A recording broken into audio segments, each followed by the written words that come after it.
अस्सलाम वालेकुम। ये आपका मॉलिक्यूलर बायोलॉजी वालेकुम का सलाम सर।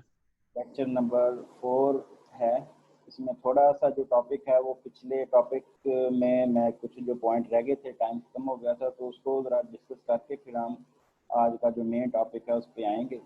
तो लास्ट टाइम आपका टॉपिक था कि डीनेचरेशन और रीनेचरेशन, या इसे कहते हैं मेल्टिंग ऑफ डीएनए। ठीक है कि डीएनए जो है, डबल स्टैंडर्ड डीएनए, जब उसको हीट करें तो वो उसकी जो न्यूक्लियोटाइड आपस में कंप्लीमेंट्री जो उनकी बाइंडिंग है ड्यू टू हाइड्रोजन बॉन्ड्स, वो कहने ब्रेक होती है और वो सिंगल स्ट्रैंड में चेंज हो जाते हैं, तो जिसको हम कहते हैं डीनेचरेशन। अगर उसका टेम्परेचर दोबारा फिर नॉर्मल कर दिया जाए तो वो दोबारा दे कैन यूनाइट। ठीक है, तो इसको हम रीनेचरेशन कहते हैं। तो ये जो फिनोमिना है इसकी अंडरस्टैंडिंग अगर आपको हो जाए तो इससे ये है कि आप एक टेक्निक है पीसीआर टेक्निक, और भी बहुत सारी हैं जिसमें डीएनए आरएनए यूज़ होते हैं, लेकिन एक पीसीआर टेक्निक वो बेसिकली इसी प्रिंसिपल पे बेस करती है कि उसमें टेम्परेचर को बढ़ाया जाता है, फिर कम किया जाता है, और फिर एक ख़ास टेम्परेचर पे रखा जाता है ताकि उसमें एक प्राइमर जो होता है स्पेसिफिक किसी जीन को डिटेक्ट करने के लिए बनाया जाता है। हम मॉलिक्यूल्स को कहते हैं प्राइमर या oligo nucleotides. Oligo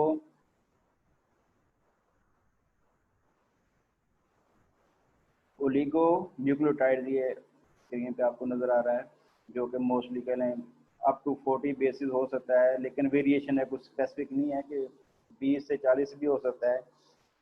So anyway, short sequences of DNA or RNA they can bind to certain target, जो कि DNA में टारगेट आप खुद सेलेक्ट करते हैं अपने ज़रूरत के लिहाज से, अपने टेस्ट के लिहाज से।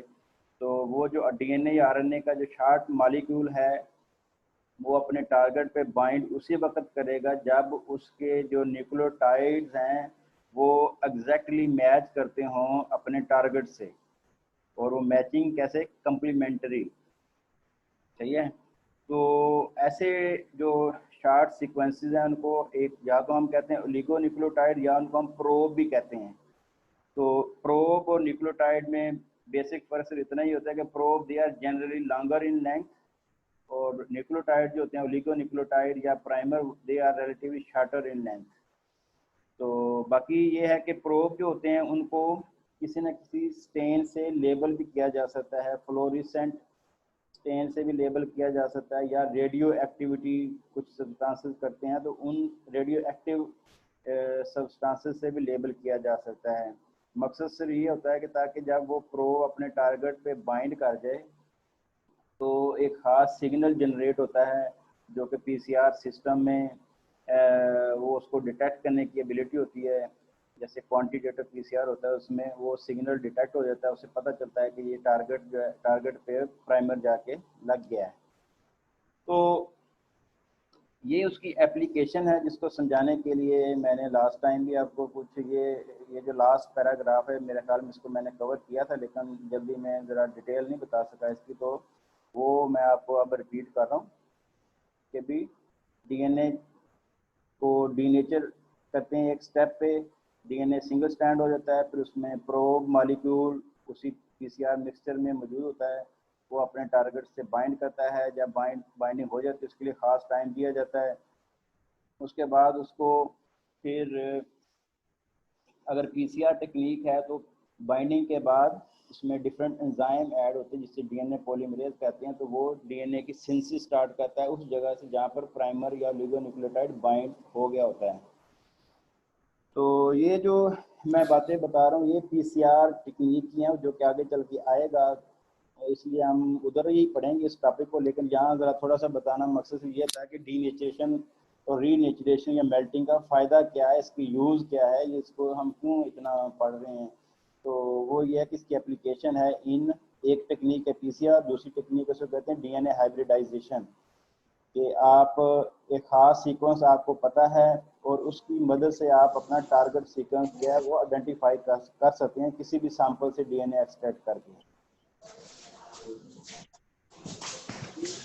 ये टॉपिक से रिलेटेड टॉपिक जो है हमारा वो है जीन्स जिनोम है कि जीन जिनोम्स होते क्या हैं इनमें। ये जो कोई भी स्टूडेंट आता है जिसको मैं अलाउ करता हूँ तो वो अपने आप को खुद ही म्यूट कर लिया करे, आपकी मेहरबानी होगी, क्योंकि बार बार मैं जब जाके स्टूडेंट आइडेंटिफाई करता हूँ कि कौन शोर आ रहा है, किसके डिस्टर्बेंस हो रही है, तो फिर मेरा टाइम ज़ाया होता है। तो तो डीएनए जो है सारा का सारा डीएनए किसी भी कह लें ऑर्गेनिज्म का, वो बैक्टीरिया हो, पैरासाइट्स हो, ह्यूमन हो, तो सारे का सारा डीएनए एक जैसा नहीं होता। उसको ओवरऑल हम कहते हैं जी कोडिंग डीएनए और नॉन कोडिंग डीएनए, यानी ऐसा डीएनए और उसका सीक्वेंस या पार्ट जो कि दैट इनकोड प्रोटीन्स, ठीक है, दैट इनकोड आइदर प्रोटीन्स और आरएनए। आरएनए राइबोसोमल आरएनए हो सकता है, ट्रांसफर आरएनए हो सकता है, मैसेंजर आरएनए हो सकता है। तो यानी कि ऐसा डीएनए का पार्ट या सीक्वेंस या रीजन्स जो कि किसी न किसी प्रोटीन को या फिर आरएनए को इनकोड करें, उसकी इंफॉर्मेशन प्रोवाइड करें, that is called coding sequence.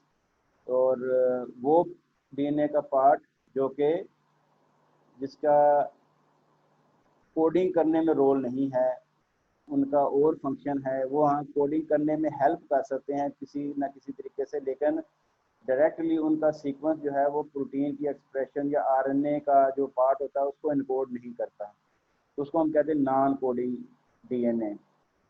तो बाकी फर्दर कुछ टर्मिनोलॉजीज हैं उनको हम साथ साथ पढ़ते हैं कि each region of DNA which codes for a single RNA और protein is called gene and entire set of genes in a cell या organelle या और वायरस is called genome।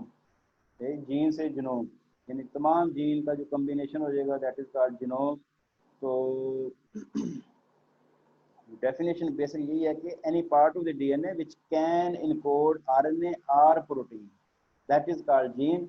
और अब ऑर्गेनिज्म टू ऑर्गेनिज्म बहुत सारी वेरिएशंस होती हैं। हम स्मॉलर ऑर्गेनिज्म कह लें या जो कि वैसे डिबेटेबल है वायरस ऑर्गेनिज्म है कि नहीं, वो किल्ड और लाइव के चक्कर में ही नहीं अभी तक इसका है कि भाई ये अलाइव भी है कि नहीं, लेकिन एनीवेज एक एंटिटी है वायरस।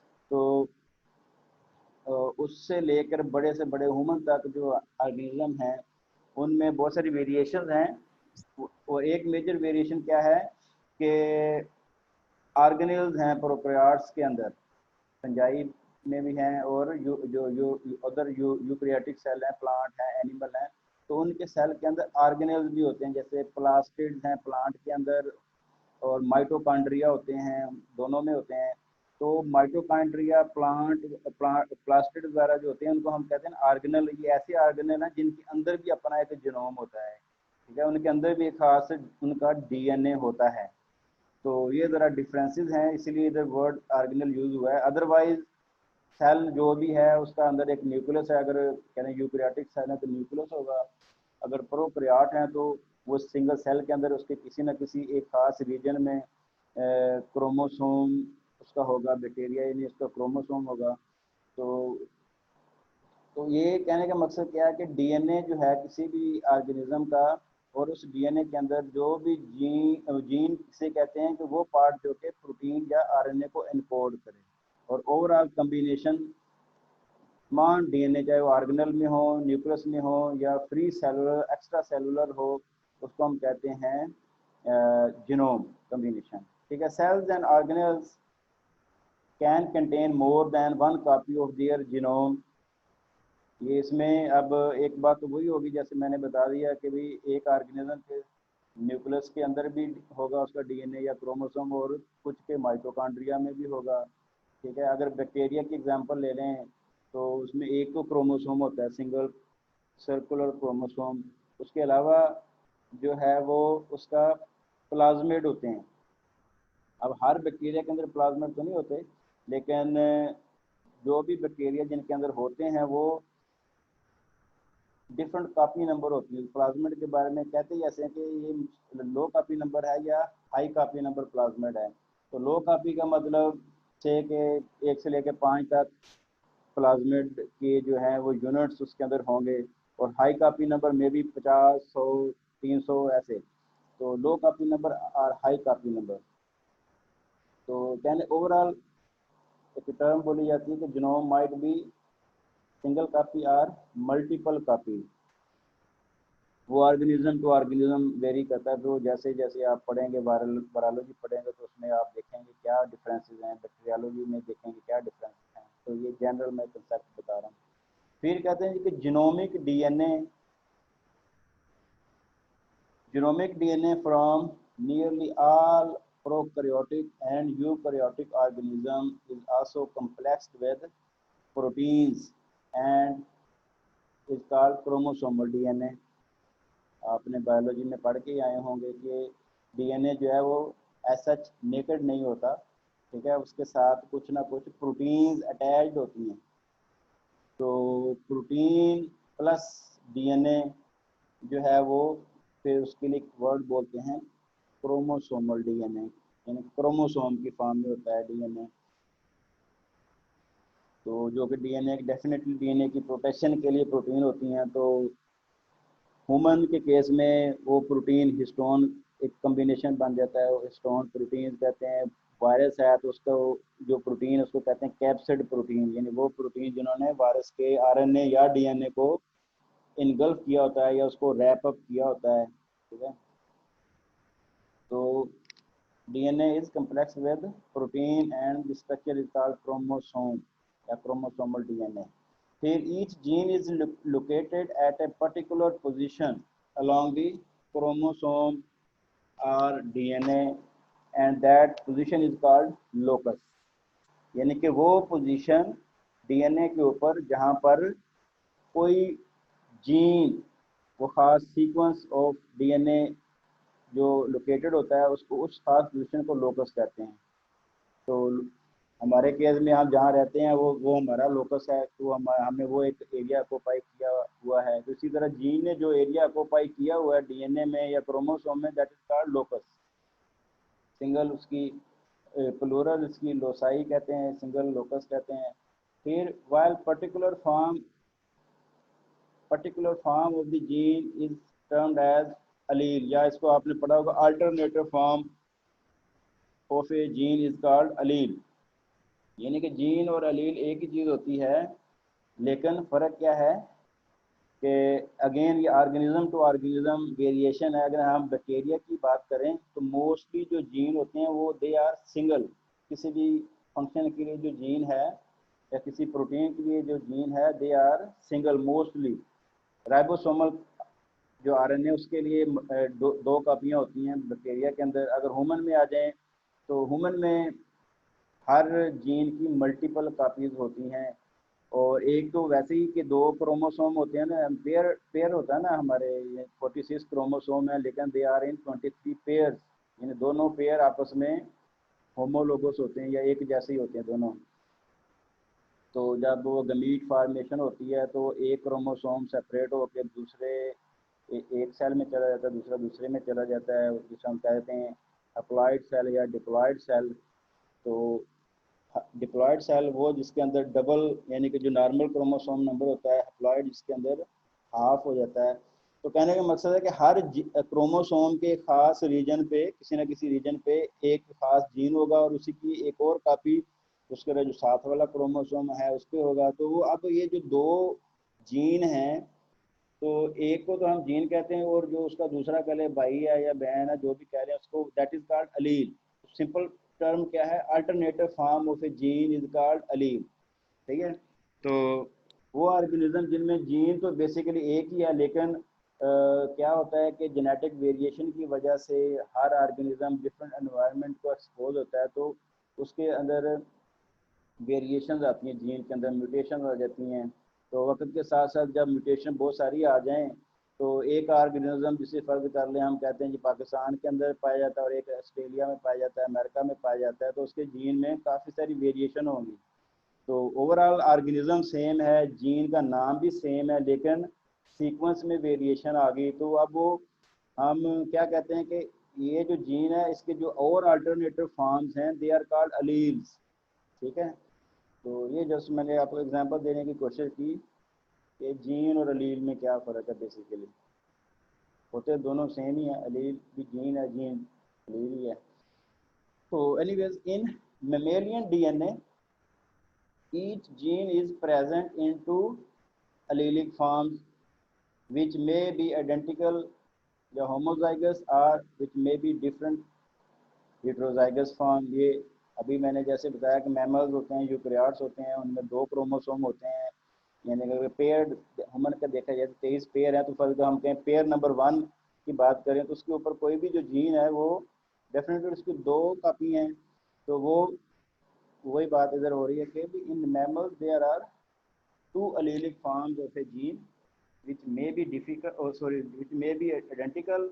तो उसको हम कह देते हैं कि वो होमोजाइगस है वो ऑर्गेनिज्म जिसमें दोनों जीन सेम है, और जिनमें दोनों डिफरेंट हों वो हेटेरोजाइगस। तो इसकी वजह क्या है कि ह्यूमन में क्योंकि एक जो क्रोमोसोम का एक पेयर का जो एक पार्ट है क्रोमोसोम दैट कम्स फ्रॉम से के फ्रॉम पेरेंट्स, यानी कि एक पेरेंट से आता है दूसरा दूसरे से आता है, तो उनमें वेरिएशन हो सकती है। जैसे कलर में वेरिएशन है तो उसमें मल्टीपल जीन इन्वॉल्व हैं। तो कहने का मकसद ये है कि अगर एक ऑर्गेनिज्म एक जीन के लिहाज से सिमिलर है, उसके दोनों जीन सेम ही हैं, that that is called homozygous. तो दूसरा जो है वो हेटेरोजाइगस।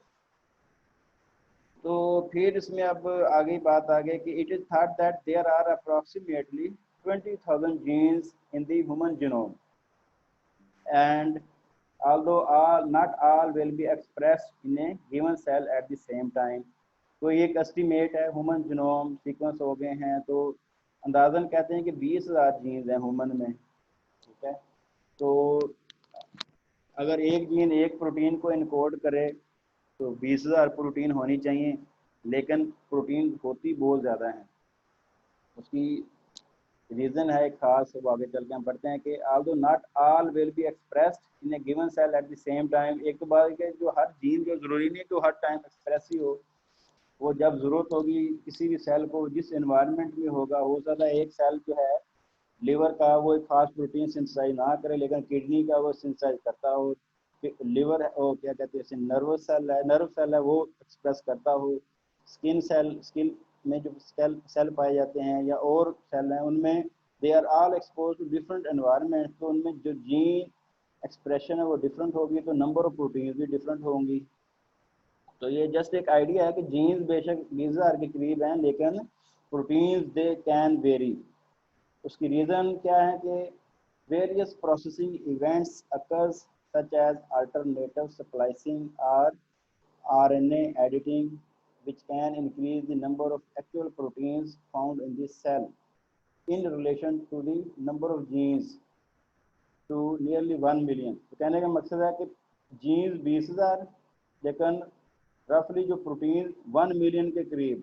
तो ये इतना डिफरेंस कैसे है, उसकी वजह क्या है, अल्टरनेटिव स्प्लाइसिंग और RNA एडिटिंग। ये एक मॉलिक्यूलर बायोलॉजी में एक फिनोमिना है कि जब डीएनए पे एक जीन है तो जीन ट्रांसक्राइब होता है। ट्रांसक्राइब मीन्स ट्रांसक्रिप्शन होती है, एक फिनोमिना है जिसका मतलब है कि डीएनए से आरएनए बनने के अमल को कहते हैं ट्रांसक्रिप्शन। तो जब डीएनए से आरएनए बनता है तो अगेन उसमें डिफरेंट टाइप्स हैं, RNA, messenger RNA, transfer RNA, ribosomal RNA, और डिपेंडिंग कौन सा ऑर्गेनिज्म है इसमें और भी बहुत सारी टाइप्स होती हैं आरएनए की, लेकिन मेजर ये हैं। तो इसमें जो मैसेंजर आरएनए वो आरएनए होता है जिसकी आगे फिर ट्रांसलेशन भी होती है, यानी कि उससे प्रोटीन भी बनती है। ठीक है, इसी तरह आरएनए है, राइबोसोमल आरएनए है, तो उसकी भी एडिटिंग होती है। तो जो एक मेन ट्रांसक्रिप्ट होता है, एक मेन मैसेंजर आरएनए होता है, उसकी जो एडिटिंग है ना वो वेरी कर सकती है। कभी उसकी एडिटिंग किसी तरीके से होती है, कभी उसकी एडिटिंग किसी और तरीके से होती है। तो उसके नतीजे में जो उससे प्रोटीन बननी है फिर वो हर दफ़ा डिफरेंट होगी। ठीक है, इसको कहते हैं आरएनए एडिटिंग या आरएनए मैसेंजर आरएनए या आरएनए की जो स्प्लाइस यानी कट करना, कभी कहीं से कट किया कभी कहीं से कट किया। तो जो उसके आगे फिर प्रोटीन बनेगी वो उसमें काफ़ी वैरायटी आएगी। तो इसमें ऐसे कहते हैं कि जीन्स तो थोड़े हैं लेकिन उससे बनने वाली प्रोटीन बहुत ज़्यादा है। उसकी रीज़न अल्टरनेटिव स्प्लाइसिंग या आरएनए एडिटिंग। तो फिलहाल इधर तक ही रहते हैं, जब हम पढ़ेंगे आगे अगर टाइम मिला या टॉपिक आगे आया ट्रांसक्रिप्शन क्या होती है, ट्रांसलेशन क्या होती है, फिर उधर भी मजीद आ जाएगा। फिर आ जाता है कि the occurrence of different alleles at the same site, occurrence of the different alleles at the same site in the genome is called polymorphism. So poly means many, morphism many form shapes. तो polymorphism क्या है? Occurrence of different alleles at the same site in the genome. तो जब एक gene की multiple forms होंगी तो कभी किसी ऑर्गेनिज्म में उसके क्रोमोसोम के एक खास लोकस पे कोई जीन होगा, कभी दूसरा जीन होगा, यानी कि उसकी अल्टरनेटिव फॉर्म। ठीक है, तो इस फिनोमेना को कहते हैं polymorphism. In general the more complex an organism the larger it's genome. जितना ऑर्गेनिज्म कम्प्लेक्स होगा, जैसे ह्यूमन है तो उसका जीनोम भी बड़ा होगा, बैक्टीरिया है तो डेफिनेटली उसका जीनोम का जो साइज है वो भी छोटा होगा, जीन्स थोड़े होंगे। तो फिर although this is not always the case because many higher organisms have non-coding sequences। तो यहाँ पर एक कंसेप्ट आ गया। एक तो अभी तक आपको जो थोड़ा बहुत बताया मैंने कोडिंग के लिहाज से, कोडिंग वो सीक्वेंसेस या जीन जो कि प्रोटीन या आरएनए को एनकोड करते हैं उसको हम कोडिंग सीक्वेंस कहते हैं। तो सारा जीनोम कोडिंग नहीं करता, नॉन कोडिंग सीक्वेंसेस भी होते हैं। तो एक जनरल कंसेप्ट है कि जितना ऑर्गेनिज्म कम्प्लेक्स होगा वो उतना ज़्यादा उसके अंदर यानी कि जीन ज़्यादा होंगे। लेकिन अब कह लें बैक्टीरिया से लेकर ह्यूमन तक दरमियान में कितने ऑर्गेनिज्म है, मिलियंस ऑफ ऑर्गेनिज्म है। तो हर एक की जो डिटेल में जब जाएँ तो कहते हैं कि ये ज़रूरी भी नहीं है कि भी जितना कम्प्लेक्स ऑर्गेनिज्म हो उसका जीनोम भी उतना साइज होगा। वजह उसकी क्या है? तो जो नॉन कोडिंग सीक्वेंसेस हैं वो भी पाए जाते हैं, और and those non-coding sequences are also called repetitive DNA sequences। यानी कि जो नॉन कोडिंग सीक्वेंस है वो जो जीन्स वगैरह उसको हम नहीं कहते, उसको रिपेटिटिव डीएनए भी कहते हैं। रिपेटिटिव डीएनए मतलब वो डीएनए के सीक्वेंसेस जो रिपीट होते रहते हैं। तो इसको मैं ज़रा एक्सप्लेन करता हूँ आपको, लेकिन फिलहाल ज़रा इसको एक कंसेप्ट जो आपने समझना है वो क्या है कि जो नॉन कोडिंग सीक्वेंसेस है जीन्स वगैरह के अलावा जो सीक्वेंस है डीएनए का, वो उसकी जो बहुत ज़्यादा हिस्सा उसका जो है that is composed of repetitive DNA या रिपीट सीक्वेंसेस। जैसे कि नाम से जाहिर है रिपीट सीक्वेंसेस यानी कि ऐसा एक खास सीक्वेंस जो रिपीट होता रहता है। तो in mammals DNA repetitive sequences may be divided into low copy number and high copy number। यानी कि मैमल्स के अंदर जो DNA के जो रिपीट सीक्वेंसेस हैं या रिपेटिटिव सीक्वेंसेस हैं उनको ओवरऑल दो क्लासेस में डिवाइड कर देते हैं कि लो कॉपी नंबर रिपीट सीक्वेंसेस और हाई कॉपी नंबर। नाम से जाहिर है कि जो सीक्वेंसेस हैं उनके अगर वो रिपीट सीक्वेंसेस थोड़े हैं तो वो लो कॉपी नंबर कहा जाएगा, और जो ज़्यादा वो हाई कॉपी नंबर कहा जाएगा।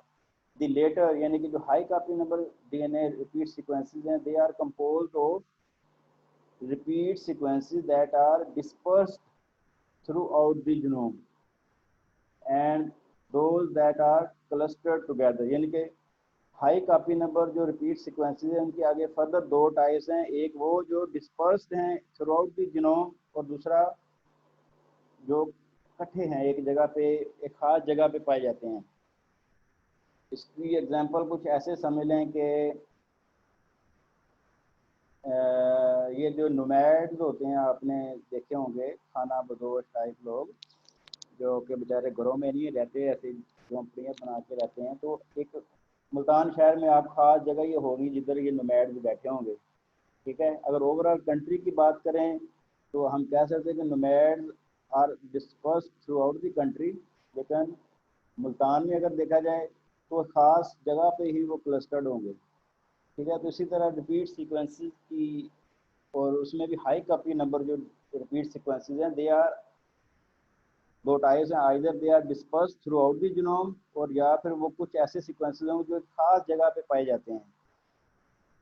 फर्दर क्या है जिसमें कि दी रिपीट क्लस्टर डीएनए, यानी कि वो जो एक खास जगह पे पाए जाने वाले हैं क्लस्टर डीएनए हैं, उसको कह रहे हैं the repeat cluster DNA may be defined into classical satellite DNA, mini satellite DNA और माइक्रो सैटेलाइट डीएनए। ठीक है, क्लस्टर्ड रिपीट सीक्वेंसेस की फिर आगे फर्दर 3 टाइप्स बता दी, classical satellite DNA, mini satellite और माइक्रो सैटेलाइट। तो इनमें फ़र्क मेन यही है कि क्लासिकल सैटेलाइट डीएनए उसका जो रिपीट सीक्वेंस है वो लेंथ में बड़ा होगा, मिनी उससे रिलेटिवली छोटा और माइक्रो उससे छोटा। इसकी एग्जांपल ऐसे ही समझ लें जैसे मोबाइल में जो सिमें होती हैं, पहले बड़ी सिम होती थी, बाद में ज़रा और एडवांस मोबाइल आ गए तो मिनी सिम आ गई किसी में, और फिर ये आईफोन टाइप मोबाइल आ गए, तो इनमें क्या है माइक्रो सिम है। ठीक है, तो उसी कंसेप्ट को ध्यान में रख के आपने समझना है कि जो रिपीट सीक्वेंसेस है, और रिपीट में भी जो क्लस्टर्ड रिपीट सीक्वेंसेस हैं, दे आर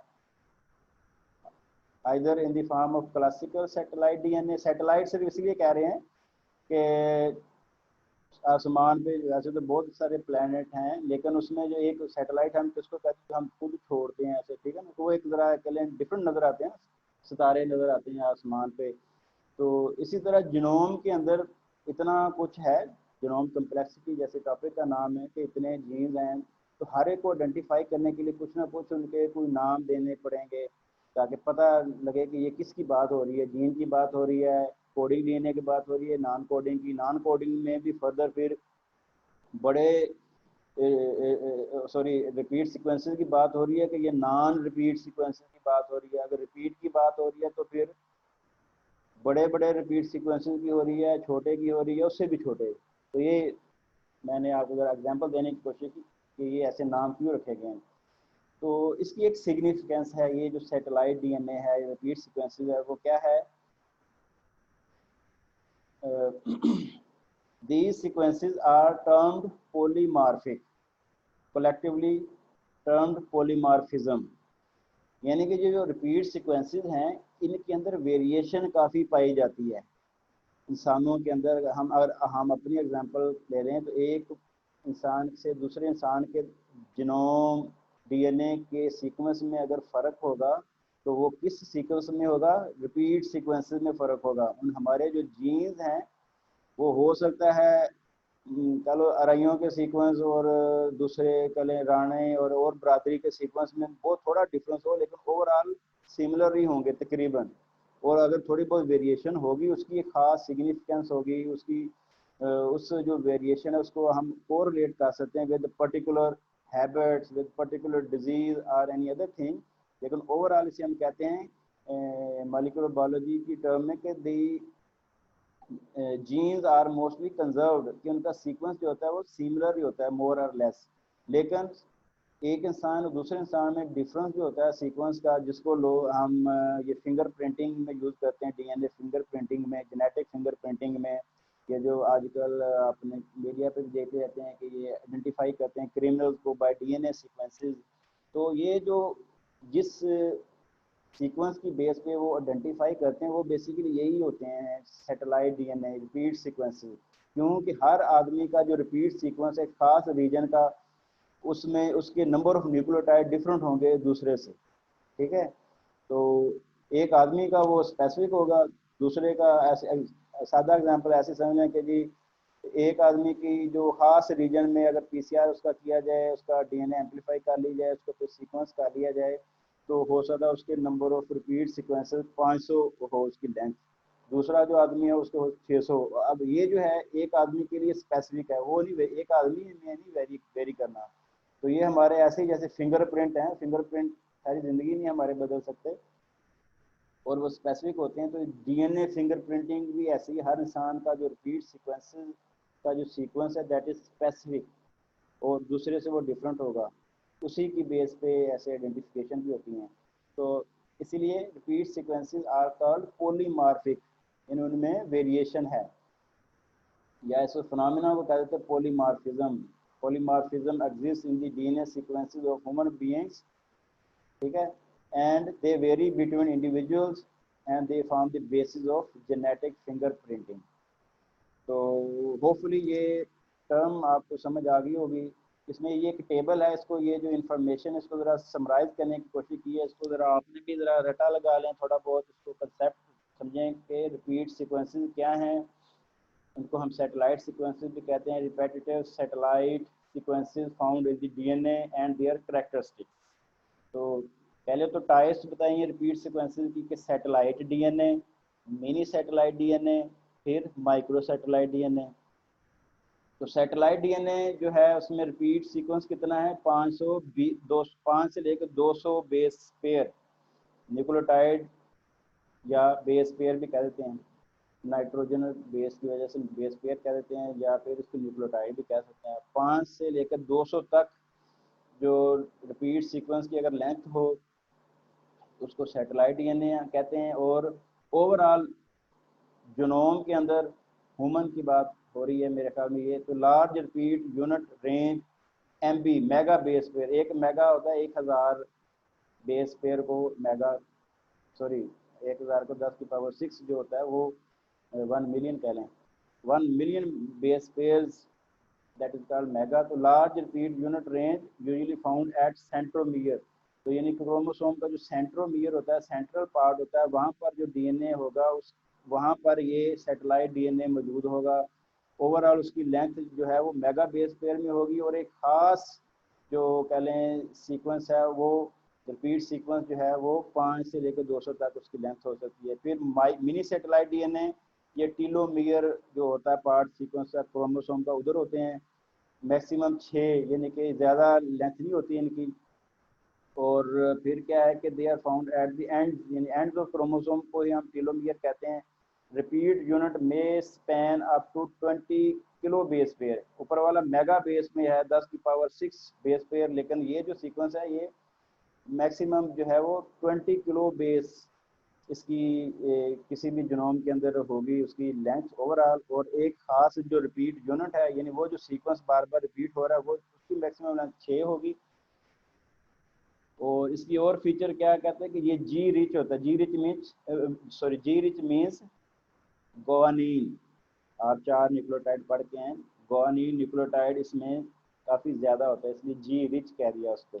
फिर हाइपर वेरिएबल सीक्वेंस, यानी मिनी सैटेलाइट की 2 टाइप्स है, फर्दर टीलोमियर सीक्वेंस और फिर हाइपर वेरिएबल सीक्वेंस। तो वो उसकी जो रिपीट यूनिट है, ये रिपीट सीक्वेंस का जो रेंज है वो 10 से 60, और बाकी ये भी तकरीबन 20 किलो बेस तक होता है। और जो सबसे ज़्यादा कह लें कॉमन सीक्वेंस है रिपीट सीक्वेंस, उसको माइक्रो सैटेलाइट कहते हैं, और 1 से 4 इसकी मैक्सिमम कह लें रिपीट यूनिट की लेंथ होती है।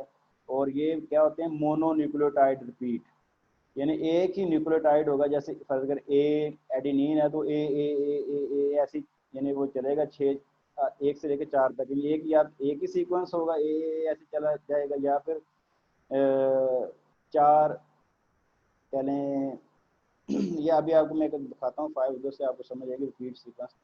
तो ये इसकी फीचर क्या है कि mono nucleotide repeat of adenine, यानी एडिनिन न्यूक्लियोटाइड जो है वही रिपीट होता रहता है।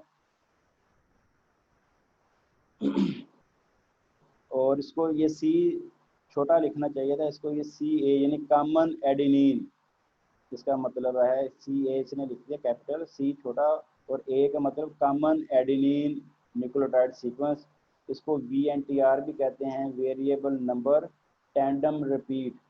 टैंडम होता है एक के पीछे दूसरा, जैसे रेल के डब्बे होते हैं सारे एक जैसे ही होते हैं और सारे एक दूसरे के पीछे लगे होते हैं। तो इस तरह की जो सिचुएशन होती है उसको कहते हैं VNTR या वेरिएबल नंबर टैंडम रिपीट। तो रेल के डब्बे, कभी ट्रेन छोटी होती है 10 की, कभी 20 की, कभी 40 की, लेकिन यूनिट तो सेम ही होते हैं सारे, एक जैसे तकरीबन डब्बे होते हैं। तो उसको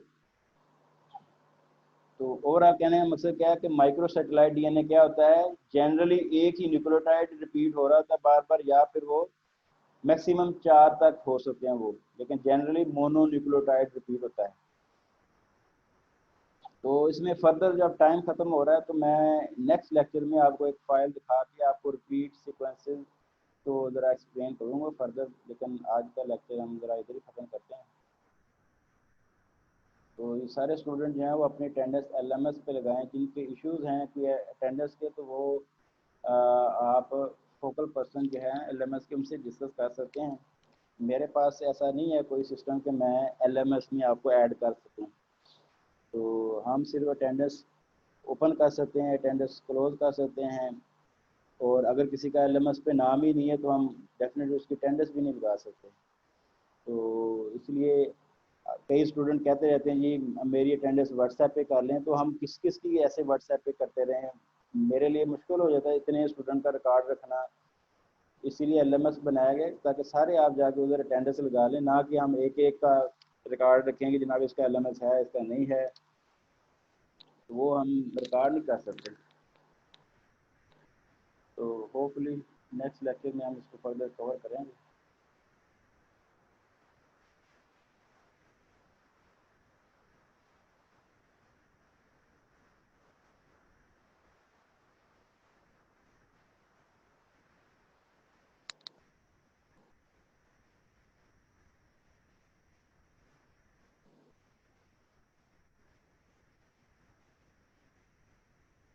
अस्सलाम वालेकुम सर जी। सर जी एक अर्ज़ है कि वो एलएमएस का इशू अभी तक मेरा हल नहीं हुआ। तो मसला तो हमारा है सर, लेकिन अभी तक सॉल्व नहीं हो रहा। सर इरफान सर रिस्पॉन्स नहीं दे रहे।